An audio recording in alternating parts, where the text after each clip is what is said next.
problems that most women get to deal with at one time or another. Candida and PMS. Today we have the latest in medical research for you.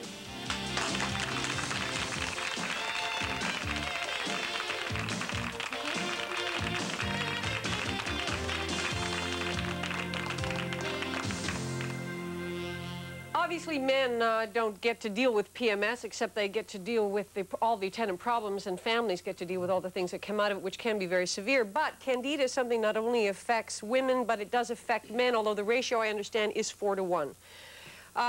We're going to talk today about these problems. We're going to talk a little bit how Candida relates to autistic children. We have a phone call out to San Diego to talk to a man about that.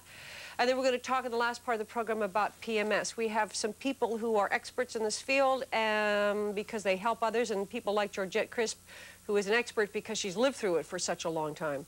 Your problem started quite some time ago with Candida, although you weren't aware that that's what it was, Georgette. I was definitely not aware. Once I did become aware, it probably had been there since, 16, 17. Okay, how old are you now? 43. Okay, so if it started at 16 or 17, what started? I mean, what kind of symptoms, what things did you have over the years? First of all, I've always had a huge addiction to sugar. I wanted sweets above all else. Right. Always.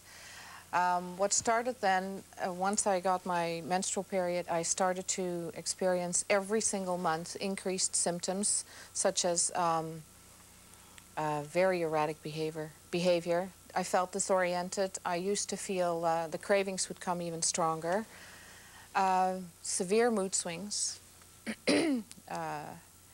Exhaustion? Exhaustion. Mental confusion? Mental confusion. Couldn't stand to be near anybody who was wearing perfume. What happened when you were near somebody who wore perfume? It just got an instant headache.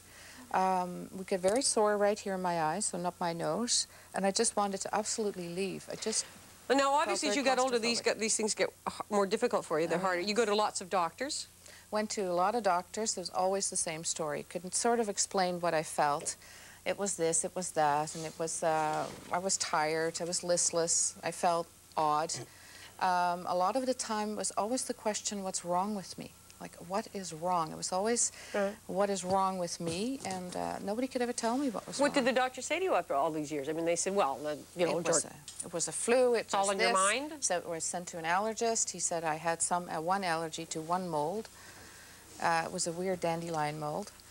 And that was it? The symptoms just got worse and worse and worse. And I became unhappier and unhappier, and it was just totally out of control. You told me when you came back from Europe. When did you come back from Europe? About a year ago in August. And it got really bad. You were sleeping three times a day? 3 naps a day.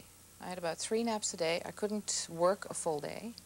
I was very tired. I was about 15 pounds overweight. You must think at this point you're starting to lose your mind a little bit. I did. I really did, yeah. And then somebody told you about Jeff Levin, nutritional consultant, the man sitting next to you. She did, yeah. And said, this guy can help? She said, try it, and I've never tried it before. And I sat across from him, and he said, you have had Candida for 24 years. And it was a funny reaction, because when you hear the truth, you know it. And my lower lip started to quiver, and I got really very childlike, very scared, and I was afraid, and I knew that was it. It made all perfect sense, and from that day on, I mean, I've never looked back. Of the people, this is Jeff Levin, who is a nutritional consultant. Sitting beside him is Carolyn Dean, who is a medical doctor, but she specializes in immune system problems. The numbers of people who have, if you believe in Candida, are extraordinary. They estimate 25% of the population. Would you go higher than that, Jeff Havis? I would assume that it is higher than that. In my practice, I would say 4 out of 5 women particularly that I see have one level or other of Candida, because of course the manifestations are at various levels. Okay, now here are just a list of some of the symptoms. Depression, anxiety, loss of memory, difficulty in concentration, headaches, skin rashes, respiratory infections, earaches, gas or bloating, constipation, diarrhea, muscle weakness, PMS, indigestion, heartburn, lethargy, loss of self-confidence, loss of interest in sex, hypersensitivity to food and chemicals and odors. I said the only symptom you've missed here is open bleeding sores. I mean, if you have anything, it could be Candida. That's right. And that's a problem with it. And we should tell you right up front that there are about 50 doctors in Canada that deal with this and believe it exists. There are 2,000 in the United States. And if after this program you call a doctor and he's not one of these people or she isn't, you're liable to hear, what are you liable to hear at the other end of the phone, Carolyn? It becomes a belief system. Doctors will say, I don't believe in that, which is not a very scientific statement to make for a doctor, because if you look at the literature in the past 20 or 30 years, mycologists who deal with funguses and molds and doctors who've been using antibiotics are worried that we are allowing yeast to overgrow. When you have a new condition which has just come in the past 20 or 30 years with the advent of antibiotics, birth control pill, highly refined sugar diet, and all the stress and toxins in our society, those accumulation of effects make Candida. So it's new. Now, we've told you that it's happened over the last 20 or 30 years, and those are the things that cause it, and these are some of the symptoms, and of course the $64,000 question is, what is it? Jeff, what is Candida? It's basically, Candida itself is just a strain of yeast that is present in our digestive system naturally from birth. So everyone has it? Everyone has Candida albicans. Right. We refer to the infective, the pathogenic state as Candida glibly, but it's really an infection, a yeast overgrowth, which is candidiasis or chronic candidiasis. It becomes a mycelial form at a certain point when the immunes... A mycelial form, which means it's a pathogenic form of yeast which turns into a fungus. And that fungus has a different shape. I hate to say this, I'm not sure I know what pathogenic means either. Well, it means that it affects our physical bodies in a particular way. It's not the natural state. It's so everyone has this yeast in their bodies. Everyone has yeast. But if it goes crazy... Gets out of balance. Out of balance, which means it literally takes over your body. That's quite right. And that's basically dependent on the ecology of the bowel. When the ecology is in balance, it's in balance. The bowel, Carolyn?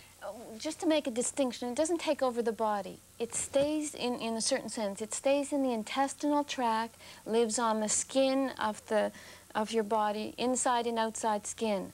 In taking over, what happens is the gut becomes irritated and the metabolites that are produced by Candida can be absorbed into the bloodstream.